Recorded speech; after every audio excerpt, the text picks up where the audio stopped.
It's Monday, October 2nd, 2017. I'm your host, Sarah Beal. Thank you for joining us. We have a great show in store for you today. Mondays will now be known as Education Monday here on the show. In our first segment, we will hear from BIS Interim Principal Beth Deneen and some of her great students. Then we will chat with School Committee Chairwoman Margot Weber. She gives us an update on last month's school committee meeting and what we can expect when they meet this Wednesday night. Finally, we'll get an update on the fall semester at Cape Cod Community College with President John Cox. But first, let's get a look at today's top headlines. Town Council met last week, and in their communications, they held a joint meeting with the school committee to get an update on the town's financial condition. They also heard a presentation from DPW Director Dan Santos on maintenance dredge permits. Under old business, the issue of businesses being closed between 1 and 3 a.m. was discussed. Most public comment on this topic was in favor of not repealing the ordinance. Councillor Tinsley reminded the council of a statement made by the police chief in 2013. First off, I'll say it straight up that I won't be supporting this. Now, as it was explained by the town manager, that it was just a chance to review as it was put before us, that's fine. I understand that. And I think in reviewing it, we should all be able to agree that it's been a great success. And actually, I have it's not a quote, but a statement by our own police chief back in May of 2013 when he said it had been a boon to the police department, to the residents, and to the business community. He said there had been a drop in late night calls for service and a better image for downtown Hyannis. The vote to repeal Chapter 115 of the General Ordinance pertaining to hours of operations of businesses unanimously did not pass. Also at Town Council last night, Planning and Development Economic Development Specialist Mike Travato premiered the new Business Barnstable website. The first up here is the Business Barnstable website, which you see on the screen. The Business Barnstable website has been redesigned and relaunched with some special features added to it from its past. This is an economic development resource tool for new business attraction and development. Its goal is to provide new businesses with a comprehensive one-stop resource to help them with business startup or expansion. This also is designed to send a clear message that Barnstable is open for business. You can visit the updated site at www.businessbarnstable.com. The last day to register to vote for the October 24th Cape Cod Regional Technical High School vote is this Wednesday, October 4th. Polls will open on the 24th at noon and close at 8 p.m. The last day to register to vote for the November 7th town election will be October 18th. On November 7th, polls will be open their usual 7 a.m. to 8 p.m. All even-numbered town council seats will be up, as well as elections for school committee, housing authority, and town clerk. For more information on elections, please visit www.townofbarnstable.us. Now let's meet interim BIS Principal Beth Deneen and some of her great students. Joining me now is Beth Deneen. She is the interim principal at BIS, and we're going to talk about the district-wide Social Emotional Learning Initiative and how you're implementing it at BIS. So thank you so much for joining us today. Thank you. Good morning. Good morning. So yes, at BIS we're part of a district strategic goal where children are connecting with the adults in the building and making strong connections. And oftentimes when students make those connections, it might be a time when they're, maybe not doing something that is the correct way. So I've made a lot of connections with students up in the administrative office by a term that I use, repair. And we talk about what happened and we talk about the feelings of others, and then usually we make strong connections, and then they don't want to disappoint, and they go back to class and they learn, and that's the goal, is to make sure they get back to class to learn.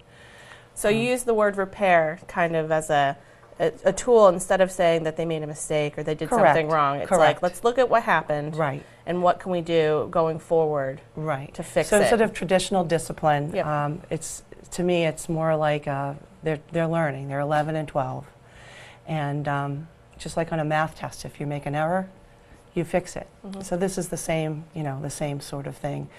Plus we have a lot of incentives to encourage the good green behavior. So we call them being in the green. And we use things called the PAR sticker, which students earn. It's called a positive act recognition. And they put them on their agenda books, much like the Ohio State Buckeyes do. And they gather them, and then they can use them towards other things in the building, like privileges at social events and things like that, where they're paying, so they're earning their way themselves, and it makes them proud, I think. Yeah. You know, you said this is an example of what their agendas look like, or their planners, and we have one up here. And, I can see this getting really full. Right. Throughout the year, maybe even putting some on the back They side. get very excited, and we have other incentives like pencils they Yep. get when they get so many. And then we have pens this year, and Mrs. Deneen is going to continue looking for other things, meaning myself, for the children, because I think the more they see they get in return for their hard work, the more they're going to do well in the classroom. That's the goal, is if we do these things, they're going to feel comfortable and they're going to learn. Yeah. So. Positive reinforcement for good behavior, as well as for not corrective behavior, but like repairing, like you said, like recognizing the situation and making a choice maybe that's different next time. So right, and what we try to do is we try to keep the expectations very clear, and we try to catch children that are doing what's right. So instead of being good kids, everyone's good child. It's to emphasize that when you do the right thing, it's being noticed. And when you're doing the right thing, whether it's in school or outside of school, people are going to recognize that. It's a very good thing to have. So those are the qualities that we're trying to instill at Barnstable Intermediate School. And it's exciting to see these kids. We have some of them here today. And this is what, the second year you've been implementing this program at BIS? Well, we've been trying to do it. We've been doing actually a little bit along the way. Okay. But, we've been, Mr. Anderson and the admin team, myself, and the teachers, parents, and the students, we've been all working together to come up with ways to keep it consistent and clear. Because I think the more it's clear and consistent, it's easier to understand. So you don't have one teacher doing this and one teacher doing that. Right. We provide the rewards, not candy. We provide the things so that everyone understands from classroom to classroom and hallway to hallway. Yeah. So it's consistent. Throughout the whole building. Throughout Everyone's the on whole the same building. And the page. behavior expectations are all on a chart, posted in the hallways, making it very clear what we're looking for. Not what we don't want, but what we're looking for. Great. So this sounds like such a wonderful program. I really like it. Yeah. I'm excited about it. I Yeah. couldn't wait for the first day of school to show our new power stickers. Yep. I really couldn't. And I have a lot of students that have already received some. So That's it's been awesome. great. So I'm joined now by 5 7th graders from BIS, and we're going to talk about the social emotional learning initiative that they have going on at their school. So I'm going to have everybody introduce themselves first. I'm Piper Hunt. I'm Sabent. I'm Jimmy Crowley. I'm Julian Hogan. I'm Juliana Hamelberg. Okay, so thank you so much for coming in today and telling us all about the program. So does anybody have a story they want to tell about when they received a PAR sticker last year or this year so far? I know, Sarah, you've already gotten one this year. Yeah. You want to tell me about that? Yeah. I got one when I went to my school with some technology my mom went to and got a PAW sticker for my principal. Yeah, and did that make you feel really good and proud that you got one already? Because school's only been going on for a little while. It is. Yeah. Yeah. So is anybody else, I know you guys haven't gotten one yet, but you got some last year because you're 7th graders. So does someone want to tell me about one they got last year that they were really proud of? Yeah, come on. Julian, you got a story. Come on. Let's hear it. I think someone dropped a binder, and I helped them pick it up, and one of the teachers gave me a PAR sticker. Yeah. How did that Yeah. make you feel? Good? Yeah. Were you proud of yourself for helping somebody else out? Yeah. Yeah. Is that something you think about now? You think about helping other people more? Yeah. Yeah. Okay. Jimmy, you got one for me? Did you get a PAR sticker last year? I got a PAR sticker last year because I dropped my books in my binder and on my pen and on my stuff. And my friend came and helped me over, and the teacher gave both of us PARs. Yeah. Yeah. Was that cool? Mm-hmm. Yeah. Is there any activities that you participated in last year that you got to, use some of your PAR stickers towards? No. No, but you got. How about you, Piper? You got Mine's the same as Julian's. I Yeah. help someone pick up their books. Yeah. Do you think about that a little bit more now, helping other people out? Yeah. Yeah. When you see maybe someone's having a issue or they drop something, maybe instead of just ignoring it, you'll Help them. help them out. Yeah. How about you, Juliana? Same as Julian. too. Yeah. So there's a lot of helping out going out at BIS. You're seeing other people maybe struggling with something, or they dropped a book, or maybe they need some help, and you guys, step in and help them out. So it's, making you think about other people, right? Think about how you can help other people. Yeah. Yeah. Are you excited for this new school year and to earn some new PAR stickers? Yeah. And get involved in some of the events that you can use your PAR stickers for? Yeah. Yeah. That's awesome. Thanks, guys. I'm joined now by 2 6th graders from BIS as well as 1 7th grader. So I'm going to have you guys introduce yourselves. I'm Michael Coddington. Okay. I'm Lillian Lukauer. Kayvon Grant. Okay, so thank you guys so much for coming in. So the 6th graders, you guys are brand new to the school, brand new to the social emotional learning initiative, and you get the PAR stickers and you do, good stuff. So what do you think so far about, because you're brand new to the school, so what do you think so far about, what they're doing at BIS to kind of help people think about others and themselves and helping other people out? What do you think of that? Well, I think it's good because if somebody drops their binder, for example, and you help pick it up, you feel like you get a reward for helping somebody. Yeah. And other stuff. So if you are kind to somebody who's down or something, you get a reward for Yeah. it. Yeah. And helps you kind of think about doing that more. Yeah. Yeah. So what do you think about it, Michael? I don't know. Yeah. Are you looking forward to earning some PAR stickers Yeah. and doing some good deeds and reaching out to other kids in the school and maybe making some new friends through the program? Yeah. So Kayvon, you're in 7th grade, so this is your 2nd year of doing this, and Miss Deneen was telling us that you've already done so much last year and you're doing more this year. So why don't you tell me a little bit what you did last year? I'm building RC cars. I learned so much from her and stuff. Yeah. And I really like it over at the school. Yeah. Did you earn a PAR sticker last year or this year so far that you're really proud of? You did something for you can tell me about? Last year I opened the door for somebody. Yeah. That's very nice. So does it help you think about maybe helping other people a little bit more than maybe you would have before? Yeah. Yeah, think about what everybody else is feeling about things, and it's important to think about other people sometimes, right? Okay, great. Thank you so much, guys. Coming up, we will catch up with Cape Cod Community College President John Cox. But first, I recently met up with School Committee Chairwoman Margot Weber to discuss what the school committee is working on. Margot, thank you so much for joining us today. We're going to talk about the school committee. You are the chair of the school committee. So let's start with last month's meeting. What kind of things happened in last month's meeting that you'd like to let our viewers know about? Great. Well, first I want to thank you for inviting me and giving us this opportunity to share what we're working on. A couple of big things from the last school committee meeting in September. The first one that most parents probably must be interested in was the results of the report of the school start time committee, which I can't thank those people enough. It was a process that stretched all together over a number of years. Yeah, it was a big project. Where we investigated the idea that it's better for high school students to start later in the day.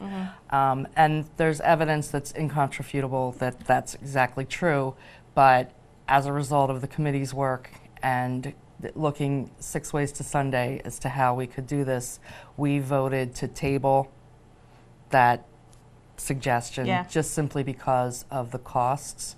We have a 3-tiered bus system, and unless we could afford to go to a 2-tier bus system, somebody has to start at 7:20 in the morning.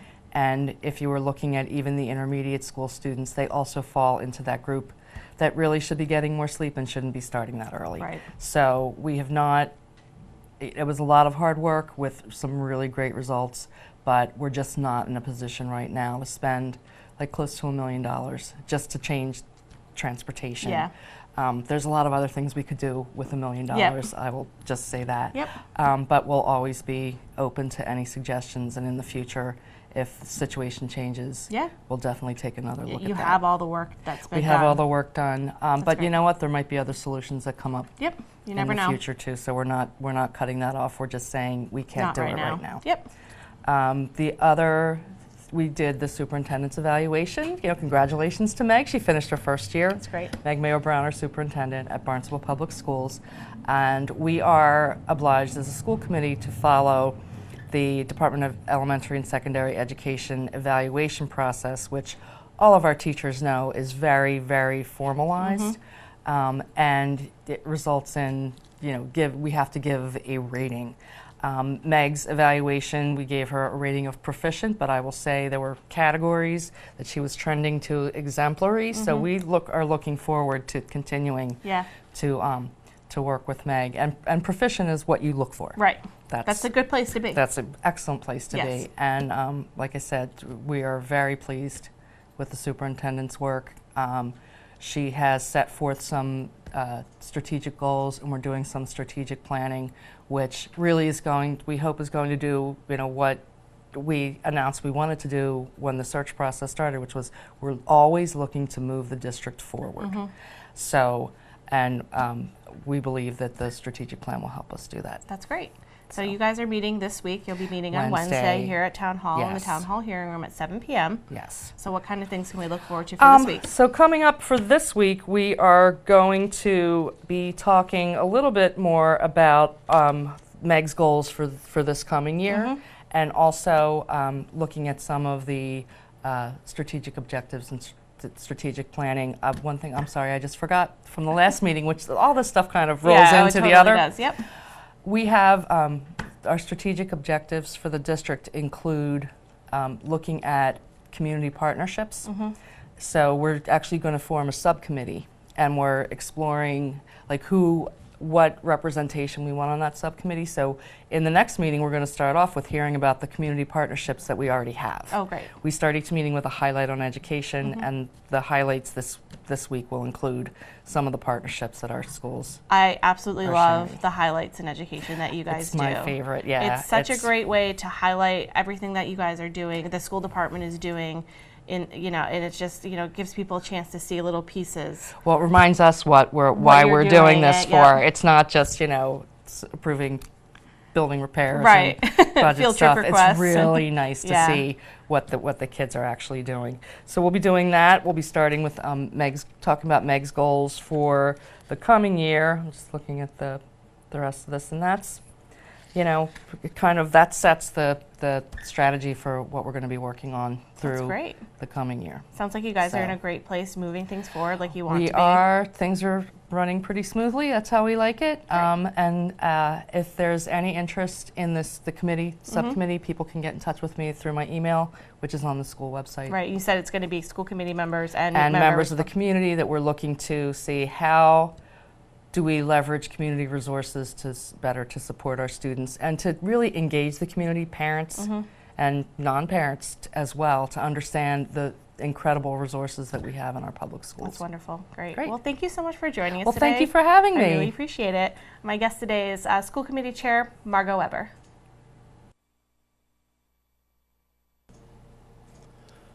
Thank you so much, President Cox, for joining us today. Good morning. I'm delighted to be here. Back into the studio with us. Back into the studio, and happy Monday. Yes. So I understand that your fall enrollment is up over last year. Fall enrollment is up. The number of credit hours that students are taking are up. Actually, what we're finding is the students are taking more credit hours than they have in the past. So they're actually engaged in more courses, more instruction than they traditionally have over the past few years. So we've had an increase.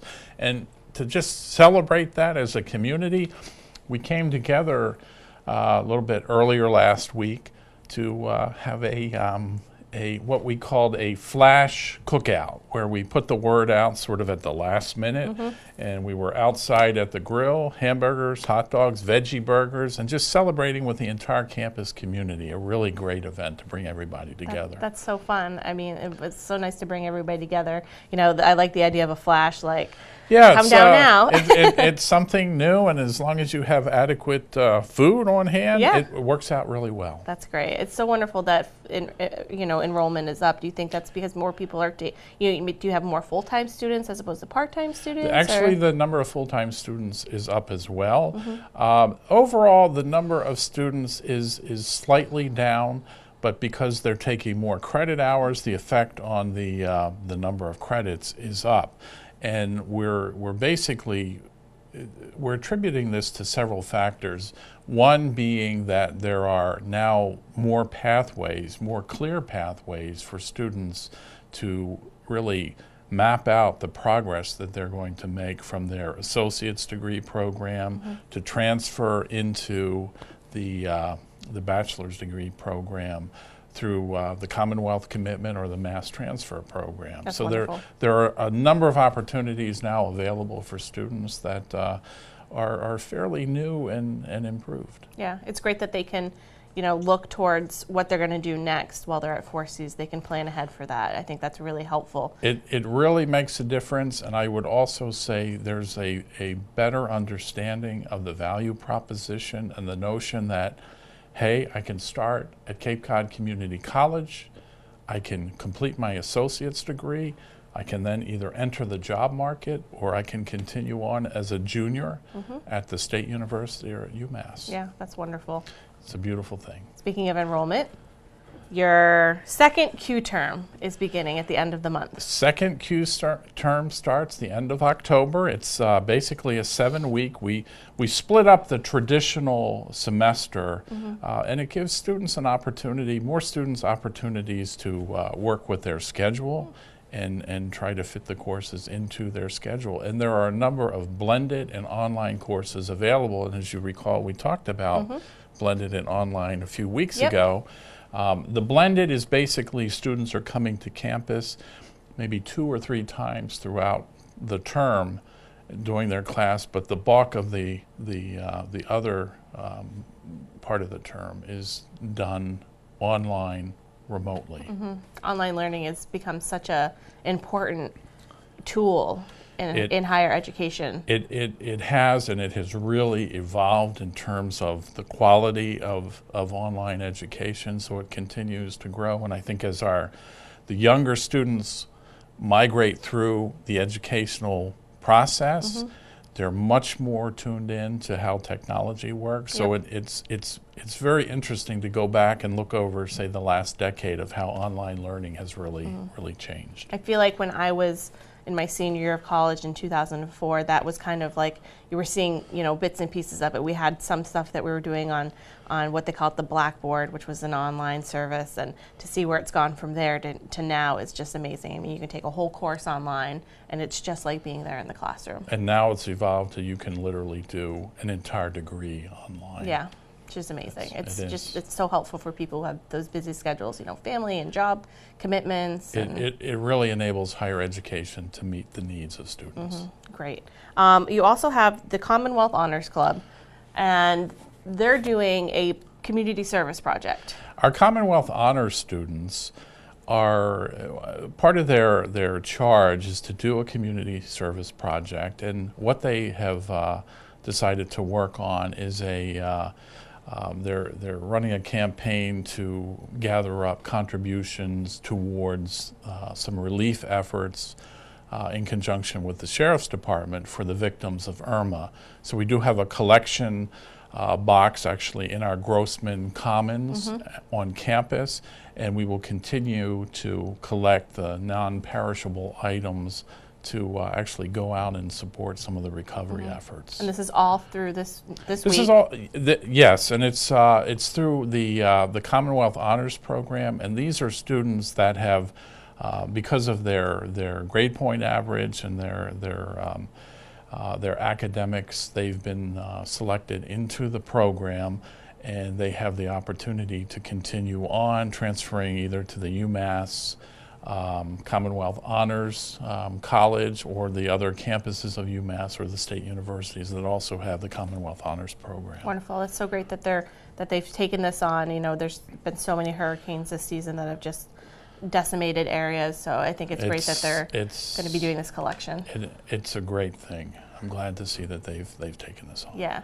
And you've also been up in Boston working with legislators to get some funding. Well, we continue to push the issue around capital funding, and the governor does have some legislation proposed that will put in a fairly generous amount of funds into the capital budget going forward over about a 10-year time horizon. And if that passes, that should increase the likelihood that we would move forward with funding for our new science building, which would replace the existing structure. Yeah, that's very important. So hopefully, it's extremely important, and we have been in the queue since about 2008 on this project. Been waiting a while, so we have. Fingers crossed. Knock on wood. We have. that and comes we're through. working aggressively, and Yeah. I know our delegation has been very supportive of our efforts, and we just we need to make sure that the state has the authority to borrow the money to do the structures, the construction. Very important. We also wanted to mention that if anybody out there has a question or a concern, that they can reach out to you. Yes, and you'll see my email address, jcox@capecod.edu. And I would welcome your comments and really on any matters regarding the college or even higher education in general. And we're basically trying to gauge feedback and really stay actively engaged in some of the thinking in the community. Wonderful. Well, thank you so much for joining us today. Always a pleasure. I really appreciate it. I enjoy my Mondays. Good, good. I'm glad. All right. My guest today is President of Cape Cod Community College, John Cox. Thank you. Now let's get a look at this week's community calendar. Are you having balance issues but still want to work out? Chair-supported yoga might be the workout for you. This yoga program is great for anyone that struggles getting up and down off the floor. The class focuses on stretching, improving balance, and building strength in a calm, supported atmosphere from a chair and standing positions. It is free to all and is held every Tuesday, 9:45 to 10:45 at Our Lady of Victory Church in Centerville. For more information, visit www.yoganeighborhood.org. Now let's take a look at this week's board, committee, and commission schedule.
Thanks for joining us today. We'll be back tomorrow with another great show for you. For Barnstable Today, I'm Sarah Beal.